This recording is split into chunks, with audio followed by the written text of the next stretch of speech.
you're going to slit, if you have a big bamboo with a wide base on the bottom, you're going to take your cutters and snip around the edges so that you make some little slots so that when you place the bamboo onto your kenzon, and don't try to spear the bamboo into the kenzon until you take the kenzon out, place it on the table on a towel, and get that in, get all the bamboo in first. So you want to kind of like a butter churn, you want to put the bamboo in after you've slit it off the bottom and kind of rotate it a little bit, and you'll hear a chunk, and it'll just go right down to the right or the left. It doesn't matter to me which side you put it on. Then you will each pick up a package of your, hi Deb, you will each pick up a package of your foliage, the pine and the so-called plum. We're using quince because we couldn't get plum, so we're using quince. And you're going to decide which way you want the arrangement. And we have fuku down here. So about the halfway mark, can be slightly above, but should be close to, the bulk of it should be halfway, is the plum or the pine. So the whole height, half of it is the yo, and a quarter of it is the fuku. All right, and everything is in kind of a triangular pattern. So if you see, this makes a triangle here amongst the foliage, but if you take the whole item as a bigger triangle, you come down to the point and it makes a scaling triangle. So go ahead and pull off the bottom needles so that it's a clean line, and let some of the stem show. Don't be afraid that it's, don't make it all the pine. You can, edit some of the needles so that it looks tidy and has a nice flow.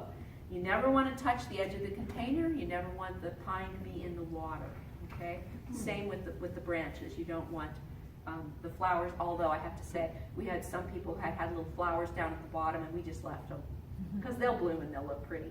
Don't take them off. These are all Sho Chiku Bai drawings and Ikebana designs. So one has the pine at the top, one has the bamboo at the top, and one has the plum at the top, okay?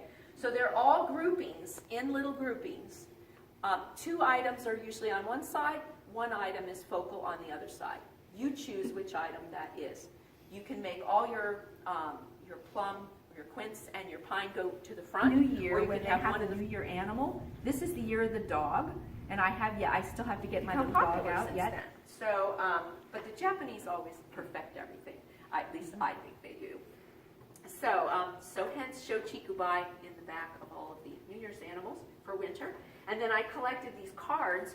They were cards I found in Japan. They have little incense in the little tag. And of course I'd stored them with the incense inside, so they kind of browned over the years. Is a folding fan holder, so that you can put a fan in here and then open it up. And it's a wonderful thing because you can set it on the table, or it has a little nail hole in the back you can hang it on a wall and display fans. But it has the pine, the bamboo. I realized, oh dear, I hadn't cut it all, and then I forgot that I'm adding the little bunch here of, I'm adding this in here, right? So that made 6 inches more. So we're going to cut off 6 inches off of all of these. Oh, good. It's only going to take us a minute, really. We're just going to do this very quickly. This is a Japanese. So you can just, I'm going to let you keep working now because you understand what you need to do.